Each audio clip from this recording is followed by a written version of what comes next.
Kalian tahu nggak sebelum PewDiePie itu siapa raja YouTube? Ya, jawabannya adalah Smosh. Dan siapa itu Smosh? Dan kenapa akhir-akhir ini mereka ramai diomongin?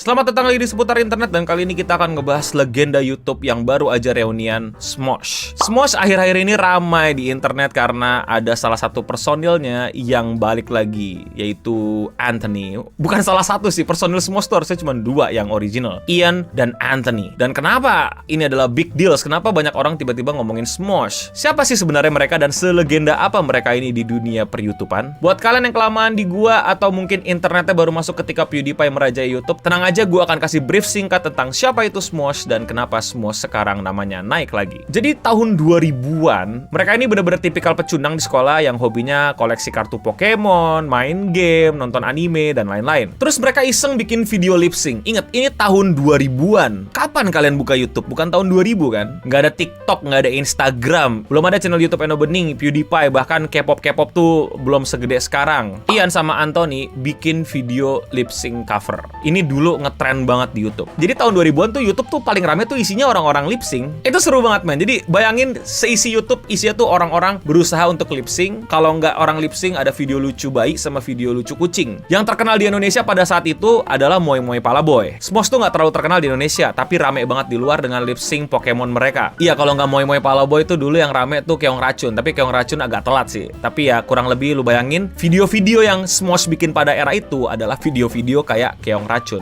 Mereka sukses banget sampai akhirnya mereka seriusin channel YouTube-nya, dan mereka nggak hanya bikin cover lagi karena pada saat itu muncul peraturan tentang copyright. Nggak kayak TikTok, YouTube itu nggak ramah sama copyright, yang dimana kalau lu pakai lagu dari orang, lu malah videonya bermasalah. Bisa sesimpel nggak bisa dimonetisasi, nggak bisa dilihat orang, bahkan sampai kena strike yang bisa membuat channel YouTube lu hilang. Akhirnya Smosh bikin yang nggak cuma lip sync, nggak cuma cover. Mereka bikin sketsa-sketsa seru, lucu-lucuan tentang kehidupan nerd di internet. Sketsa Pokemon, sketsa dua temen berantem, parodiin anime, parodiin game, sampai food war, dan akhirnya mereka benar-benar menjadi raja YouTube. Di tahun 2000-an sampai 2010-an mereka adalah channel yang paling banyak di-subscribe di dunia. Biasanya mereka ganti-gantian gitu. Kalau nggak mereka, Ryan Higa. Kalau nggak Ryan Higa, ya mereka. Mereka akhirnya terus mendedikasikan hidup mereka untuk bikin konten di YouTube sampai akhirnya perusahaan besar melihat mereka. Di tahun 2011, Smosh dibeli oleh perusahaan media. Nah, di sini mulailah terjadi konflik yang ngebuat Smosh ini agak retak. Men, inget, ini YouTube adalah hal baru. Smosh pun isinya cuma dua orang, walaupun nambah tim, kru, dan lain-lain pelan-pelan. Ini adalah Anthony dan Ian yang tadinya awalnya cuma iseng bikin video lip sync dan cover di YouTube, diterusin jadi video sketsa-sketsaan, dan tiba-tiba mereka harus menghadapi keputusan bisnis yang luar biasa besar di umur mereka. Pilihan untuk perusahaannya dibeli sama seseorang. Men, bayangin mereka nih sukses di platform baru, nggak pernah ngomongin bisnis, nggak pernah ngurus bisnis, tiba-tiba mesti bikin keputusan bisnis yang besar. Ya pada saat itu mereka ya aja, karena ya bayangin dibeli apa yang selama ini mereka bangun, dan dijanjikan hal-hal yang lebih bagus akan terjadi pada channelnya. Dan memang benar, ada banyak hal bagus terjadi. Channelnya berkembang, nggak cuma bikin channel Smosh, ada Smosh yang versi bahasa lain, ada Smosh yang spesial ngurus game, bahkan Smosh bikin film, bikin lagu, bikin aplikasi gaming di Android dan Apple. Well, dilihat dari kemasan dan dari luar, Smosh ini makin bagus, makin jaya, makin berkembang. Monetisasinya makin besar, barang-barang yang dijual makin banyak, produk-produknya makin banyak, media-medianya makin bertambah, krunya makin nambah, nggak cuma Anthony dan Ian doang. Ya, keputusan yang tepat bukan? Ya, sampai akhirnya pecah. Jadi Anthony dan Ian ini, dua temen yang having fun bareng ini, tiba-tiba punya beda pendapat gitu. Detailnya nggak ada yang tahu, tapi ini adalah rumor yang berdesus bahwa ada ketidakfairan antara perusahaan yang ngebeli mereka sama mereka. Kayak kalian bisa lihat gitu, jualannya makin banyak, pembeliannya makin banyak, medianya makin banyak, tapi yang didapat sama mereka nggak sewah itu. Transparansi lah, bagaimana uang yang didapat dengan uang yang dibagikan. Tidak jelas. Dimana schedule dan syuting yang makin banyak, makin ngedraining, makin bikin burnout, yang dimana mereka bener-bener kayak ya sapi perah. Dari sisi kreatif dan sisi quality control pun mereka mulai bentrok, ya, campur keok, mana yang bener, mana yang oke, mana yang diain. Siapakah leader sebenarnya, siapakah yang punya sebenarnya, makin ngeblur. Nah, kita akan ngomongin personalnya nih. Ian ini tuh orang yang emang lebih easy going, orang yang lebih kelihatan lebih nyantai gitu. Sedangkan Anthony ini orang yang emang terlihat punya apa ya, sisi idealisme, sisi kenyamanan, sisi kemapanan tuh dikesampingkan dulu gitu. Ya akhirnya ya dari semua kekeosan ini, Anthony akhirnya memutuskan untuk tidak lagi berada di Smosh. Anthony keluar dan bikin channel sendiri, Anthony Padilla, yang seriesnya sekarang terkenal I Spent a Day With, yang dimana dia interview beberapa orang. Itu terjadi sekitar 2017. Anthony pergi dari Smosh. Jadi Anthony yang terkenal dulu dengan Anthony dan Ian, mereka tuh duo gitu, nggak pernah terpisahkan. Dan akhirnya Ian sendiri. Nggak sendiri sih, ada beberapa cast crew member yang masih di Smosh gitu, yang emang udah cukup lama juga main bareng sama Anthony dan Ian di sketsa-sketsa. Jadi ya nggak gimana-gimana, tapi ya jelas gimana-gimana. Ya gitu men, sahabat tuh nggak selamanya juga bisa satu pikiran gitu, dan bisa juga beda pikirannya sampai ekstrim, bahkan sampai harus memisahkan diri. Mereka pun masih berteman sebenarnya setelah perpisahan, tapi mau nggak mau ya pertemanan mereka tidaklah sama lagi. Mau nggak mau Ian lebih mempertahankan Smosh dan company-nya dibandingkan keluar bareng sama Anthony. Ya Anthony pun nggak berharap Ian keluar, tapi udah off aja gitu loh, udah emang beda aja. Yang pasti permisahan mereka berdua ini penyebab utamanya ya karena media yang beli Smosh ini, perusahaan yang ngebuat mereka jadi saling ribut, saling punya pandangan yang berbeda, punya perspektif yang berbeda, dan mereka sendiri pun berduaan juga udah mulai merasa ada yang beda dari company ini. Jadi ya kita mesti akui pembelian ini tidak sebagus terlihatnya dari luar. Selama lebih setahun Anthony jalan sendiri, Ian jalan sendiri dengan Smosh yang tersisa. Ian gue lihat cukup kayak nge-carry banget the entire Smosh untuk bisa stay relevant, stay authentic gitu loh, stay dapetin traffic dan mempertahankan fans-fans lama yang mengenal Smosh, bahwa Smosh itu adalah Anthony dan Ian, bukan Ian plus cast crew lainnya. Sampai akhirnya perjuangan Ian masih belum selesai. Perusahaan yang membeli Smosh dinyatakan bangkrut. Iya, jadi Ian yang udah ditinggalin Anthony dan meng-carry the whole Smosh tanpa Anthony, perusahaan yang ngebeli mereka itu bangkrut. Yang dimana Ian pun bingung lah, gimana ini? Jadi apa ini maksudnya gitu loh. Man, again, bayangin dia juga, Ian ini masih seorang remaja yang sukses dari video cover dan gak masuk sekolah bisnis dan gak lama ngurusin bisnis, company, korporat level dan lain-lain. Tiba-tiba mesti menghadapi situasi di mana perusahaan yang selama ini ngegaji dia itu dinyatakan bangkrut. Terus mesti gimana? 2018 Smosh dinyatakan bangkrut, bukan Smosh-nya tapi perusahaan yang beli Smosh. Nggak tahu di balik pintu gimana, apakah Smosh dinyatakan juga bangkrut, akhirnya IP-nya mesti ini buat yang belum tahu ya, kalau perusahaan dinyatakan bangkrut, pay it, itu by the way hukum Indonesia sama Amerika, gue nggak tahu beda apa sama, tapi kalau di Indonesia, ini correct me juga if I'm wrong, para advokat atau para pembisnis atau yang tahu role-nya gitu, kalau perusahaan bangkrut ya semua asetnya kayak apa ya, nanti kayak dilelang gitu kan, terus semua yang sudah dilelang itu akan kayak semacam bayar-bayarin utang atau apa yang belum selesai gitu kan, sampai akhirnya ya habis semuanya gitu, selesai gitu. Nah, gue nggak tahu apa yang terjadi di balik pintu, tapi tiba-tiba di 2019 Smosh akhirnya ganti kepemilikan. Yang tadi dimiliki sama media, sebuah perusahaan media, sekarang Smosh dimiliki oleh Mythical Entertainment. Mythical Entertainment ini adalah, kalau kalian mungkin tahu, Good Mythical Morning. Ya, yang punya Good Mythical Morning, si Rhett and Link beli Smosh.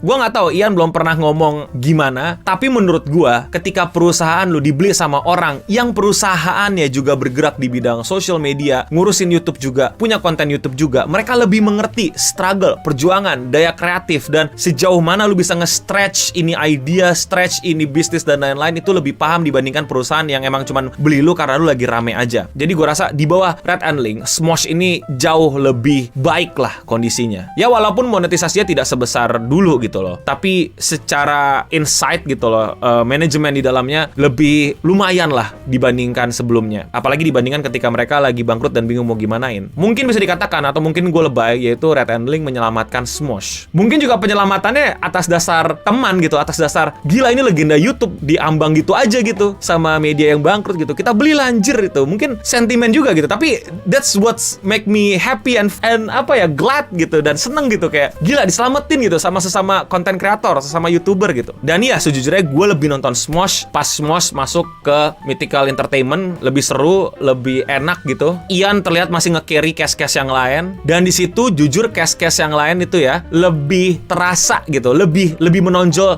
dan lebih punya tempat gitu. Kayak cocok gitu mereka di Smosh gitu. Yang pada kemarin-kemarin kayak maaf kata masih belum bisa menjadi Smosh. Di konsep-konsep mereka yang baru, di video-video mereka yang baru, di sini mereka bener-bener kayak part of the Smosh gitu. Ian nggak terlalu carry. Ya masih carry lah, masih karena ya dia legendnya gitu. Tapi mereka bener-bener jadi bagian dari Smosh yang bisa kita nikmatin. Gue bisa nikmatin. Favorit gue Shane ya, tentu saja sama Courtney Miller ya, yang mereka tuh kocaknya berasa sih di berbagai macam konsep. Kalau kalian siapa? Komen di bawah. Di 2023 ada sebuah manuver yang gak ada yang menduga. Gue pikir Anthony dan Ian ini sudah berpisah untuk baik gitu. Jadi gue kayak nggak ada ekspektasi gitu Smosh ini bakal reuni atau gimana gitu. Kalaupun reuni ya sebagai temen aja gitu, cuma datang ke episode sebagai cameo or whatever. Di 2023 tepatnya di bulan Juni, Anthony Padilla balik ke Smosh. Dan sebenarnya bukan cuman balik, bener-bener bukan cuman balik. Jadi Anthony sama Ian di belakang kamera ternyata mulai ngobrol lagi, mulai nongkrong lagi, mulai hangout lagi, karena ya mungkin